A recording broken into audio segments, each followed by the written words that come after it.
Hello guys, स्वागत है एक बार फिर से आपके अपने यूट्यूब चैनल आदर्श क्लासेस में।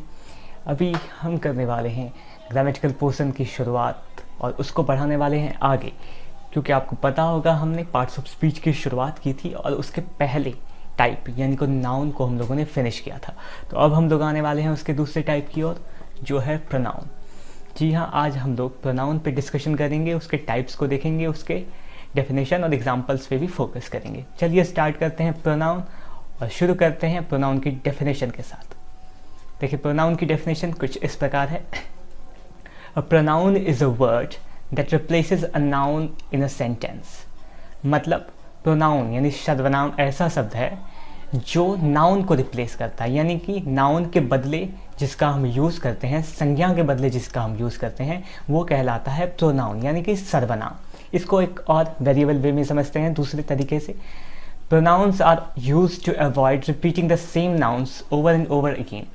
देखिए, होता क्या है कि जब हम बार बार एक नाउन, सिमिलर नाउन को बार बार यूज़ करते हैं, तो आप खुद नोटिस करेंगे कि हम आगे चल के आपको एग्जांपल्स के थ्रू समझाने की कोशिश करेंगे कि बार बार एक ही नाउन को यूज़ करने के बाद वो सेंटेंस की कीमत थोड़ी कम पड़ जाती है। उसकी जो आप एक देखने का तरीका होता है, नज़रिया होता है, और वो जो उसकी खूबसूरती होती है वो ख़त्म हो जाती है। तो उसे मेंटेन करने के लिए बार बार ओवर अगेन एंड अगेन अगर हम नाउन को यूज़ करेंगे तो वो सही नहीं लगता है। इसीलिए हम उसकी जगह पे भी प्रोनाउन का यूज़ करते हैं, यानी नाउन को बार बार यूज़ करने से रोकने के लिए उसकी जगह पे हम कुछ शब्दों का प्रयोग करते हैं जिसे हम कहते हैं प्रोनाउन। चलिए उसके एग्जाम्पल्स देते हैं, फिर उसके टाइप्स पे चलेंगे। उसके एग्जाम्पल कुछ इस प्रकार हैं। Rahul is so intelligent that he can solve any questions. यहाँ पे देखिए, Rahul is so intelligent, Rahul noun है। राहुल इतना तेज है that he can solve any questions, इतना तेज है कि वह कोई भी क्वेश्चन, कोई भी प्रश्न को सॉल्व कर सकता है। यहाँ पे जो ही है, दिस इज प्रोनाउन, ये है प्रोनाउन। और यहाँ पे अगर मान लीजिए मैंने जो सेकेंड टर्म बोला कि pronouns are used to avoid repeating, तो देखिए अगर यही चीज़ इस एग्जाम्पल के थ्रू हम समझते हैं, Rahul is so intelligent that Rahul can solve any questions, ये सुटेबल लग रहा है? ये बिल्कुल सुटेबल नहीं लग रहा है। इसीलिए यहाँ पे एक प्रोनाउंसिएशन वर्ड के लिए हमें एक प्रोनाउन का यूज़ करना पड़ा, और ये जो प्रोनाउन है ये इसे सुटेबल बनाता है, और इसी सुटेबल मैनेजमेंट के लिए हम लोग प्रोनाउन का यूज़ करते हैं। यहाँ पे जैसे ही का यूज़ हुआ है राहुल के बदले, सेम चीज़ है दूसरे में है। Mohan is so tall that he can touch the roof, Mohan इतना लंबा है कि वो छत को भी छू सकता है। यहाँ पे मोहन के बदले हम लोगों ने ही का यूज़ किया एज अ प्रोनाउन, क्योंकि ही इज एक प्रोनाउन है। सेम चीज़ें कुछ आगे कुछ डिफरेंस थी प्रोनाउन के पार्ट्स के through. Ram and Shyam are twins, no one can guess them accurately. Ram और श्याम जो हैं वो जुड़वा हैं, उन दोनों को कोई गेस नहीं कर सकता एक्यूरेटली कि दोनों में से कौन कौन है, मतलब किसी की हम गेसिंग नहीं कर सकते। तो यहाँ पे जो ये शब्द है, ये लाइन है, ये सेंटेंस है, यहाँ पे हम लोगों ने राम और श्याम के बदले देम का यूज़ किया है।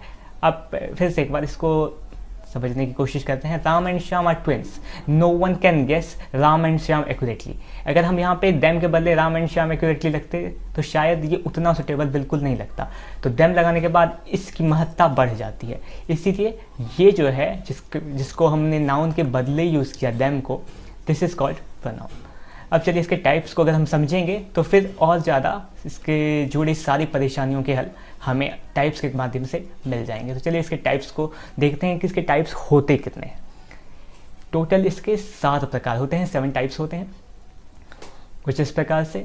जैसे पहला है पर्सनल प्रोनाउन, देन आता है रिफ्लेक्सिव प्रोनाउन, फिर आता है इंट्रोगेटिव प्रोनाउन, देन है डिमॉन्स्ट्रेटिव प्रोनाउन, फिर है इंडेफिनिट प्रोनाउन, फिर है intensive pronoun, and then at last relative pronoun. ये इसके 7 टाइप्स हैं, और हम हर एक टाइप को बारीकी से समझेंगे, उसके डिफिनेशन को समझेंगे और उसके एग्जाम्पल और सुटेबल यूज़ के बारे में जानेंगे। तो चलिए शुरू करते हैं पहले टाइप से, जो कि है पर्सनल प्रोनाउन। इसकी डेफिनेशन एक बार समझते हैं पहले।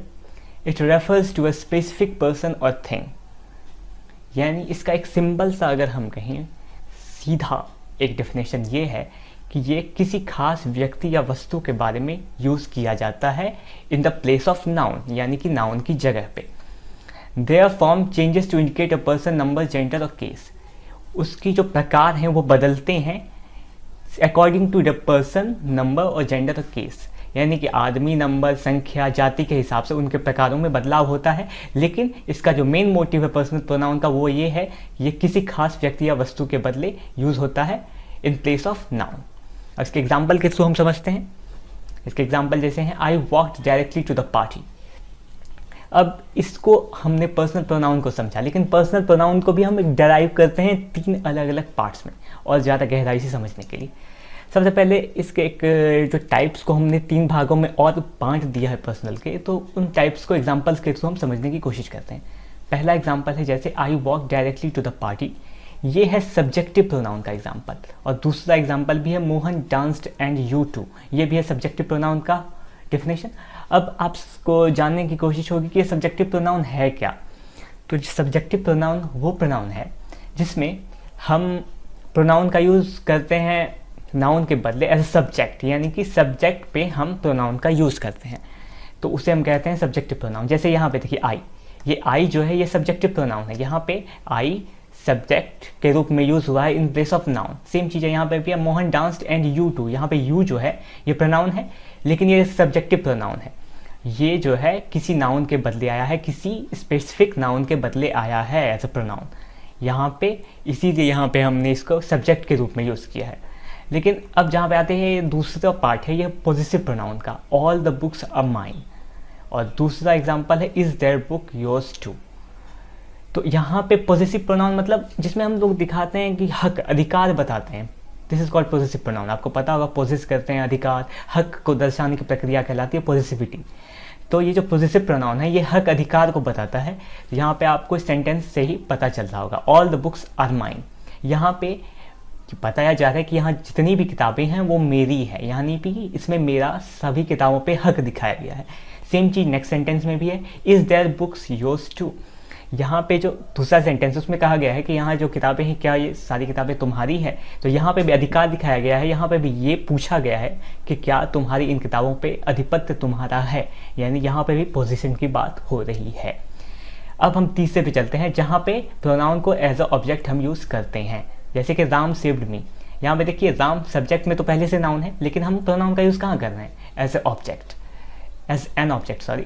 तो यहाँ पे एज एन ऑब्जेक्ट जब हम यूज़ करेंगे देन वो ऑब्जेक्टिव प्रोनाउन होगा। सेम चीज़ यहाँ भी है, रमन कॉट अस, ये भी एज एन ऑब्जेक्ट यहाँ पे अस आया है और इसीलिए हम इसे ऑब्जेक्टिव प्रोनाउन कहते हैं। तो ये थे पर्सनल प्रोनाउन के 3 कैटेगरीज। तो यहाँ पे पर्सनल प्रोनाउन समाप्त होता है। अब चलिए चलते हैं प्रोनाउन के दूसरे टाइप की ओर। प्रोनाउन का दूसरा टाइप है रिफ्लेक्सिव प्रोनाउन। इसकी डेफिनेशन कुछ इस प्रकार है, it refers back to the subject of the clause और sentence. The reflexive noun used in writing English as myself, yourself, herself, himself, itself, ourselves, yourself, and themselves. The first line is the definition. It refers back to the subject of the clause or a sentence. मतलब ये किसी clause और sentence के बदले use किया जाता है और ये किसी क्लॉज और सेंटेंस को बतलाता है अपने माध्यम से। यहाँ पे प्रोनाउन का हम यूज़ इसलिए करते हैं कि हमें किसी क्लॉज और सेंटेंस को बतलाना होता है इस प्रोनाउन के माध्यम से। अब जैसे कि हम यहाँ पे बताते हैं तरीके के रूप में, जैसे रिफ्लेक्सिव प्रोनाउन है कि हम किसी का आधिपत्य, किसी को रिफ्लेक्शन से रिफ्लेक्सिव निकला है। रिफ्लेक्शन मतलब क्या होता है, रिफ्लेक्शन मतलब परावर्तन, या फिर कह सकते हैं कि पलट के जो चीज़ वापस हमारे पास आती है, दिस इज कॉल्ड रिफ्लेक्शन और रिफ्लेक्स। तो यहाँ से रिफ्लेक्स से रिफ्लेक्शन निकला है, तो उसी से रिलेटेड वर्ड्स भी यहाँ पे हैं। तो इसका मतलब सीधा सीधा ये तात्पर्य है कि जब कोई ऐसी घटना जिसमें सब्जेक्ट खुद के बारे में रिफ्लेक्ट करके खुद के बारे में डिनोट करता है नेक्स्ट वर्ड से, यानी नेक्स्ट वर्ड से, तो वो वर्ड कहलाता है प्रोनाउन। और उसके एग्जांपल जैसे माई सेल्फ, यानी कि मेरा खुद का, तुम्हारा, हर सेल्फ यानी उसका, हर हिमसेल्फ उसने खुद से, इट सेल्फ इसने खुद से, आवर सेल्फ हमने खुद से, योर सेल्फ तुमने खुद से, और वगैरह वगैरह। तो देन हम इसको एग्जांपल से समझते हैं और इसमें ज़्यादा वेरिएशन नहीं डालते हैं ताकि आसानी हो। जैसे एग्जांपल है she baked a cake for her self, मतलब उसने अपने लिए केक लिया और उसने अपने लिए केक खरीदा। तो यहाँ पे ये उसने खुद के लिए, यहाँ पे उस लड़की के लिए आया है हर सेल्फ। यहाँ पे ये बताया गया है कि लड़की ने खुद के लिए केक खरीदा। तो यहाँ पे आप देख रहे हैं कि ये जो हर सेल्फ है ये रिफ्लेक्ट कर रहा है शी को। उसी प्रकार यानी कि ये शी जो प्रोनाउन है ये रिफ्लेक्ट हुआ हर सेल्फ से, यानी रिफ्लेक्शन हो रहा है इसी का, इसीलिए इसे हम रिफ्लेक्सिव प्रोनाउन कहते हैं। सेम चीज़ दूसरे एग्जांपल में है, we decided to eat it ourself, हमने निर्णय लिया कि ये हम लोग खुद से खाएंगे, हम खुद से खाएंगे।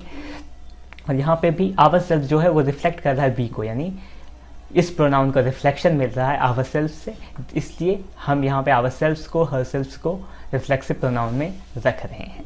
तो ये था हमारा रिफ्लेक्सिव प्रोनाउन। अब चलिए चलते हैं हम लोग इसके तीसरे टाइप की ओर, जो है इंट्रोगेटिव प्रोनाउन। अब देखिए इंट्रोगेटिव प्रोनाउन क्या होता है।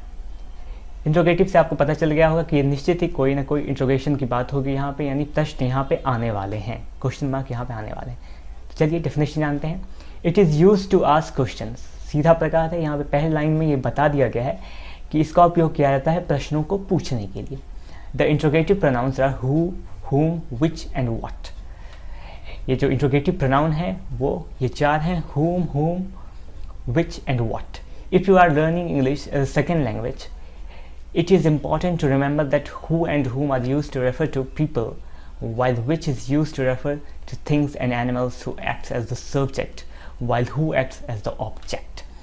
तो अब मैंने तो पढ़ लिया, लेकिन अब आपको भी समझाना मेरी जिम्मेदारी है। तो चलिए आपको एक अच्छे वेरिएशन के थ्रू समझाते हैं, लाइन बाय लाइन। पहला लाइन मैंने बता दिया था, इसे एज अ क्वेश्चन हम यूज़ करते हैं। और इंट्रोगेटिव प्रोनाउन जो हैं ये चार हैं जो मैंने बताया आपको, whom, who, which and what। देखिए जब हम लोग इंग्लिश पढ़ते हैं एज अ सेकेंड लैंग्वेज, तो ये मैं नई चीज़ें जोड़ना चाहूँगा और कुछ इंपॉर्टेंट नोट्स हैं, आप समझ लीजिए। जैसे सेकेंड लैंग्वेज क्या होता है, जब हम लोग इंग्लिश को एज ए सेकेंड लैंग्वेज क्यों बोलते हैं यहाँ पे, ये समझ लीजिए। क्योंकि हमको पता होता है कि हम जिस कंट्री में रहते हैं वहाँ की एक नेटिव लैंग्वेज होती है। तो नेटिव लैंग्वेज को छोड़कर पूरी दुनिया में आपको पता है कि सबसे ज़्यादा लोग इंग्लिश बोलते हैं। तो अगर हम नेटिव लैंग्वेज को वन साइड रखें तो मैक्सिमम या कह सकते हैं सारी कंट्रीज़ का एक जो बेसिक दूसरा लैंग्वेज बन चुका है वो आज के ज़माने में वो है इंग्लिश। तो इसीलिए एज अ कंपेरिजन ऑफ जो कह सकते हैं कि जैसे लोग परापर इसको परंपरागत रूप से इंग्लिश को अब यूज़ करे जा रहे हैं, तो इसलिए ये डिफाइन होता है कि English is a part of every countries language literature, यानी कि प्रत्येक कंट्री के नेटिव लैंग्वेज को छोड़कर अगर दूसरा कोई इंपॉर्टेंट लैंग्वेज है तो वो है इंग्लिश। इसीलिए इंग्लिश को नेटिव लैंग्वेज के बाद दूसरे लैंग्वेज की ख्याति मिली है, इसीलिए English as a second language यहाँ पे हम लोग बोल रहे हैं। It is important to remember that who and whom are used to refer people. तो यहाँ हुम एंड हु का यूज़ इसलिए किया जाता है क्योंकि हम लोगों को दूसरे लोगों की तुलना के बारे में बताना होता है, उनसे कंपेयर भी करना पड़ता है और साथ ही साथ उसके बारे में या किसी ऑब्जेक्ट के बारे में बताते हैं। हु और हुम जो है वो जीवित व्यक्तियों के लिए आता है, और विच जो आता है वो निर्जीव चीज़ों के लिए या फिर जानवरों के लिए आता है क्वेश्चन को पूछने के लिए। Let's start. अब एग्जाम्पल्स के थ्रू देखते हैं। जैसे एग्जाम्पल है what did he tell you. यहाँ पे व्हाट है, what did he tell you, यहाँ पे क्वेश्चन पूछ रहा है कि उसने तुम्हें क्या कहा। यहाँ पे व्हाट का यूज़ किया गया है, क्या प्रोनाउन है। सेम चीज़ यहाँ पे which is the best restaurant. यहाँ पे बेस्ट रेस्टोरेंट आपको पता है, रेस्टोरेंट ये निर्जीव चीज़ है, इसमें लाइफ नहीं होती, इस नॉन लिविंग थिंग। सो मैंने बताया था कि नॉन लिविंग थिंग में विच का यूज़ होता है, तो विच का हम लोगों ने यूज़ किया। और यहाँ पे जो क्वेश्चन पूछा गया है कि यहाँ का सबसे अच्छा रेस्टोरेंट कौन है, then we used which. Same चीज़ यहाँ पे है हु शुड बी इनवाइट, हमें किसे बुलाना चाहिए, निमंत्रण देना चाहिए। और यहाँ इनवाइट करने के बाद किसको हो रही है, किसी सजीव इंसान को, किसी को स्पेसिफाइड पर्सन को, ह्यूमन बीइंग को, लिविंग थिंग्स को। तो इसीलिए यहाँ पे हमने यूज़ किया हु। तो याद रखना है जब हम लोग नॉन लिविंग की बात करेंगे देन वहाँ पे हम विच यूज़ करेंगे, और जब हम लिविंग थिंग की बात करेंगे देन वहाँ व्हाट और हुम का हम लोग यूज़ करेंगे। तो ये थी हमारी इंट्रोगेटिव प्रोनाउन की डेफिनेशन और उसके एग्जाम्पल्स। अब चलिए चलते हैं इसके चौथे प्रकार की ओर, जो है डेमोन्स्ट्रेटिव प्रोनाउन। डेमोन्स्ट्रेटिव प्रोनाउन क्या है, it points to and identify a noun और प्रोनाउन। डेमोन्स्ट्रेटिव प्रोनाउन जो है ये पॉइंट करता है नाउन एंड प्रोनाउन की पहचान को दर्शाता है। इसके माध्यम से हम नाउन और प्रोनाउन की पहचान करते हैं, और इसको हम एज अ रिलेशन भी यूज़ कर सकते हैं।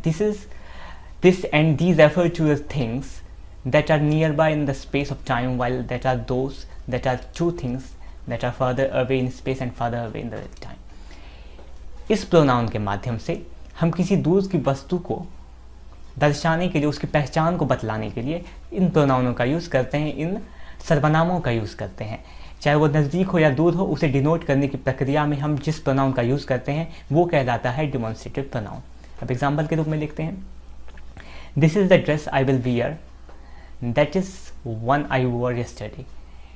ये ड्रेस है जिसे मैं आज पहनूंगी, और ये वही ड्रेस है जिसे मैंने कल पहना था। तो यहाँ पे ये जो सेंटेंस यहाँ पे आप देख रहे हैं, this is the dress I will wear, जो ये सेंटेंस है यहाँ पे दिस का यूज़ किया गया है और बताया गया है कि ये वही ड्रेस है। और यहाँ पे जब रिलेशन की बात आती है, यहाँ पे हम इस ड्रेस को बता रहे हैं कि ड्रेस कौन सी है, ड्रेस वही है, इसी ड्रेस के बारे में हम बात कर रहे हैं जिसको मैंने कल पहना था। यहाँ पे जिसको, दैट को हमने यूज़ किया इसके बारे में स्पेसिफाइड बताने के लिए। तो आपको ये ध्यान रखना होगा कि हम जब किसी दूर की वस्तु को समझाने की कोशिश करते हैं किसी और को कि ये वही वस्तु है, देन वहाँ पे हम दैट का यूज़ करते हैं। सेम चीज़ यहाँ पे है, दैट इज़ नॉट ट्रू, वह सत्य नहीं है। तो यहाँ पे सत्य तो है, यह चीज़ हम क्लियर समझ रहे हैं, लेकिन क्या सत्य है, यह है, वो है, किस तरह से क्लियर होगा, तो उसको बतलाने के लिए हमको कोई एक स्पेसिफाइड वर्ड यूज़ करना पड़ा और वो था दैट। इसीलिए हम लोग दैट को स्पेसिफाइड वर्ड यूज़ कर रहे हैं यहाँ पे। तो इस प्रक्रिया में जब हम किसी को ये बतलाते हैं कि वो उसकी आइडेंटिफिकेशन, उसकी पहचान के बारे में हम दर्शाते हैं, तो वहाँ पे हम दैट का यूज़ करते हैं। सेम एग्जांपल यहाँ पे हम प्लीज़ प्रे फॉर दीज या दोस्त, कृपया उन लोगों के लिए प्रार्थना कीजिए या इन लोगों के लिए प्रार्थना कीजिए। यहाँ पे भी स्पेसिफाइड किया जा रहा है कि उन लोगों के लिए स्पेशली प्रार्थना करनी है, यहाँ पे ये बताया गया है, यहाँ पे मार्क किया गया है, आइडेंटिफाइड किया गया है। अब इसके नेक्स्ट टाइप की जो चलते हैं, जो है indefinite pronoun.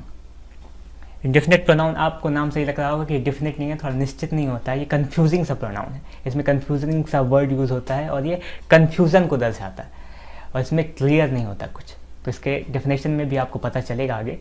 It refers to an identifiable but not specified person और थिंग। ये एक पहचान योग्य चीज़ों के बारे में बताता है, रेफर करता है, बट ये किसी खास व्यक्ति या वस्तु के बारे में नहीं बताता है। तो अब मैंने बोला था कि ये इंडेफिनिट प्रोनाउन है, यानी इसमें डेफिनिट कुछ भी नहीं है।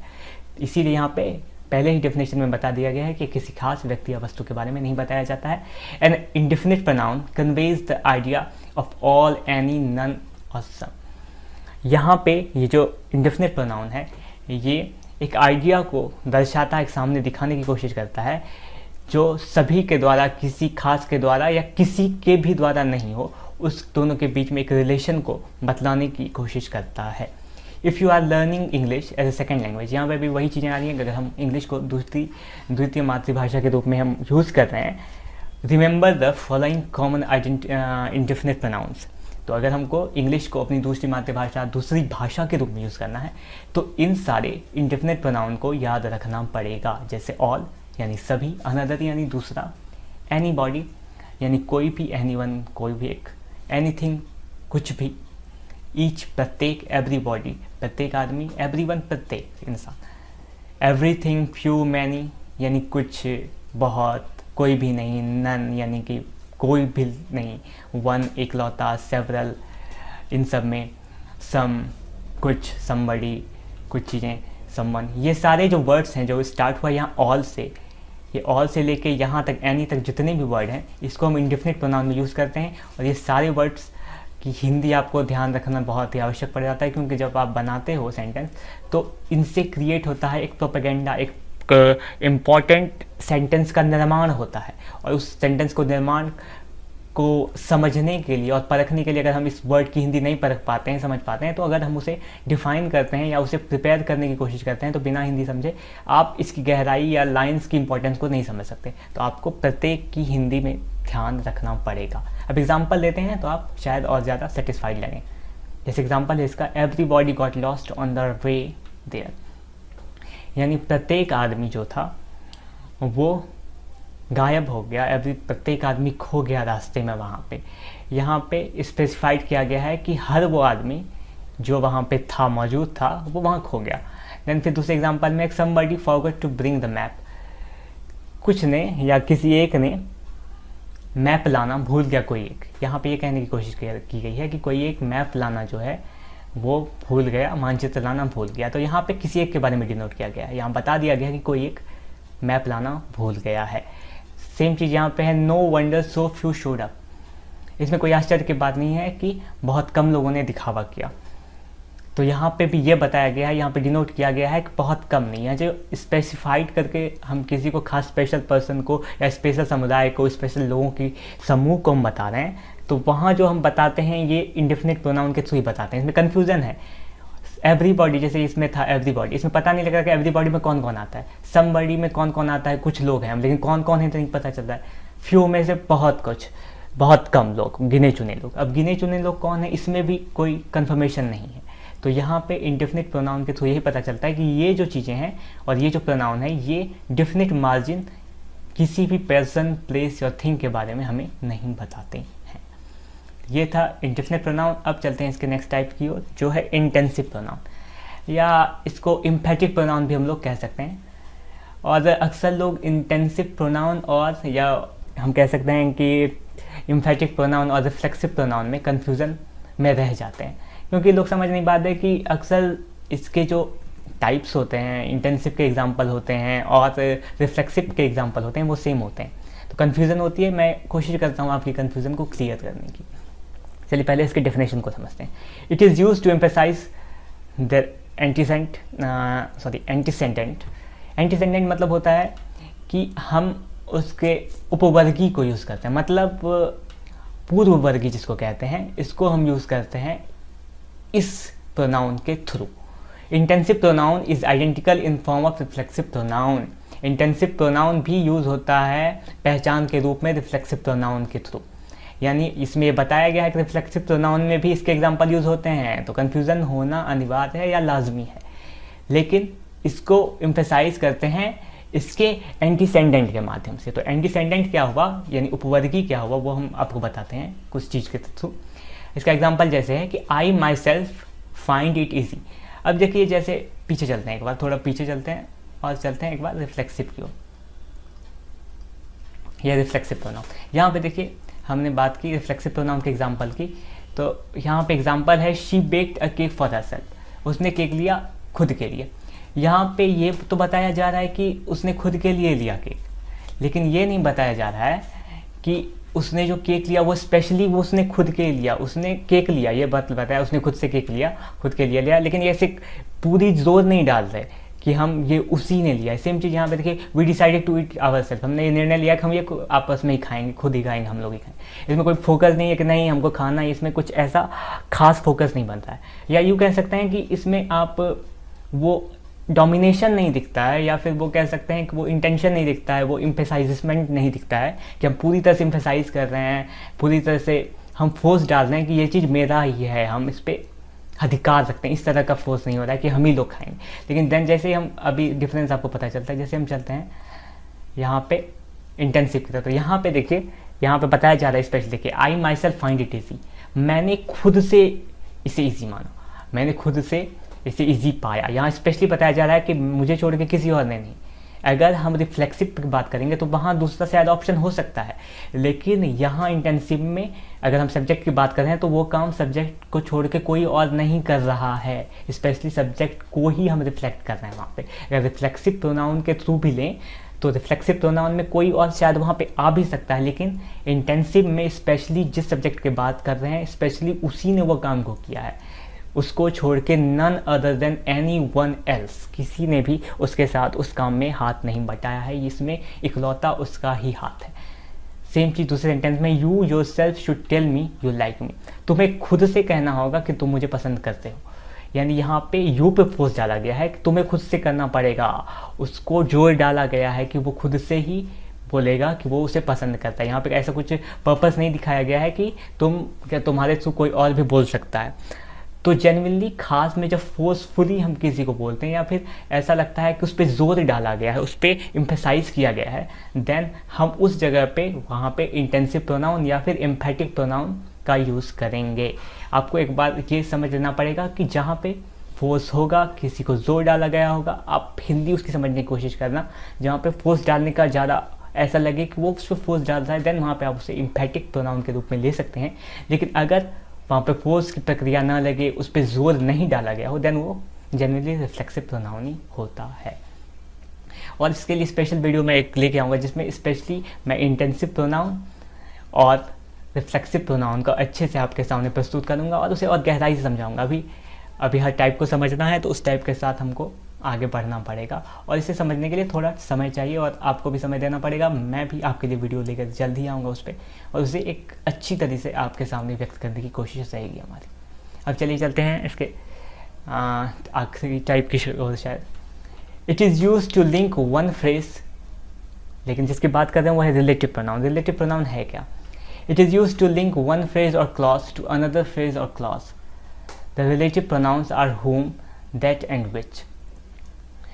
ये एक ऐसा प्रोनाउन है जो रिलेटिव वर्ड से आप समझ रहे हैं रिलेशन है, यहाँ पे संबंध को दर्शाया गया है। तो ये फ्रेज या क्लॉज को, छंद को एक दूसरे जोड़ता है, जोड़ने की प्रक्रिया है। इसके माध्यम से हम क्लॉज और फ्रेज को जोड़ सकते हैं आपस में, उसके रिलेशन को बना सकते हैं। और इसके रिलेशन में बनाने के लिए ये जो रिलेटिव प्रोनाउंस हैं ये चार हैं जो इन दो फ्रेजेस या क्लॉजेस के बीच में रिलेशन को बनाते हैं, और वो हैं whom, that, which, etc।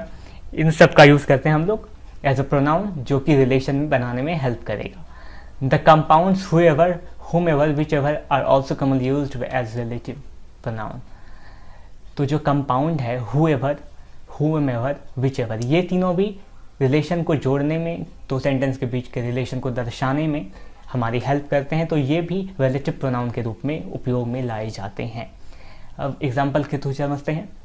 Whoever added the bill made a mistake। जिसने भी बिल जोड़ा है, यहाँ पर शामिल किया है, उसने एक गलती की है। यहाँ पे whoever यहाँ बताया गया है उस रिलेशन के बारे में, उस आदमी के बारे में बताया गया है, उस बिल से उसका रिलेशन बताया गया है उस आदमी का। इस whoever के माध्यम से ये हम समझने की कोशिश कर पा रहे हैं कि बिल से रिलेशन किसी आदमी का दर्शाया गया है, और उस आदमी के रिलेशन को दर्शाने के लिए हमने whoever का यूज़ किया है, यानी जिसने भी ये बिल बनाया है उसने गलती की है, यानी यहाँ जिसने को एज रिलेशन यूज़ किया गया है। नेक्स्ट सेंटेंस देखिए, the boy who dance with us is my friend. लड़का जो हम लोगों के साथ डांस कर रहा था वो मेरा दोस्त है। यहाँ पे क्या रिलेशन बना? हु हम लोगों ने क्यों यूज़ किया? यहाँ पे हु हम लोगों ने इंट्रोगेटिव के रूप में नहीं यूज़ किया, यहाँ पे हम लोगों ने हु रिलेशन को दर्शाने के लिए यूज़ किया। लड़का यहाँ पे हु को जो के रूप में यूज़ किया, यानी लड़का, वह लड़का जो हम लोगों के साथ डांस कर रहा था वो मेरा दोस्त है। यहाँ रिलेशन बताया हम लोगों ने कि वो जो लड़का है वो मेरा फ्रेंड है, और उस लड़के को फ्रेंड बताने के लिए हमने जो शब्द बीच में यूज़ किया जो, वो यहाँ पे हु है, यानी वो लड़का और मेरे बीच के फ्रेंड के बॉन्डिंग को दर्शा रहा है, रिश्ते को दर्शा रहा है। सेम चीज़ यहाँ पे है, the bat which is here is yours. ये जो बैट है जो यहाँ पे पड़ी हुई है वो तुम्हारी है। यहाँ पे विच के माध्यम से मैंने रिलेशन को दर्शाया बैट और तुमसे, यानी तुम्हारा जो ये वर्ड यूज़ है, जो प्रोनाउन है, उसके और बैट के बीच के रिलेशन को दर्शाने के लिए हमने विच का यूज़ किया। और यहाँ पे भी एक चीज़ और आई कि हु जो है वो लिविंग थिंग के साथ है, और विच जो है वो हम यूज़ करते हैं अक्सर चीज़ों के साथ या फिर जानवरों के साथ। तो ये थे इसके टाइप्स। उम्मीद है आपको वीडियो पसंद आया होगा। अगर आपको वीडियो अच्छा लगा तो वीडियो को लाइक कीजिए, शेयर कीजिए, चैनल को सब्सक्राइब कीजिए, और इसकी और ज़्यादा डिटेल्स जहाँ तक मैंने बोली, रिफ्लेक्सिव और इंटेंसिव प्रोनाउन की स्पेशल डेफिनेशन के साथ मैं एक वीडियो जल्दी लेकर आप लोगों के सामने आऊँगा, और उसमें और गहराई से, क्योंकि वो एक बहुत ही इंपॉर्टेंट सा प्रोनाउन का टाइप है और उसमें अक्सर लोगों को कन्फ्यूज़न बनी रहती है, तो उसे दर्शाने की कोशिश होगी और आपके सारे क्वेश्चंस का, सारे कन्फ्यूज़न का सॉल्यूशन ढूंढने की कोशिश उसमें होगी।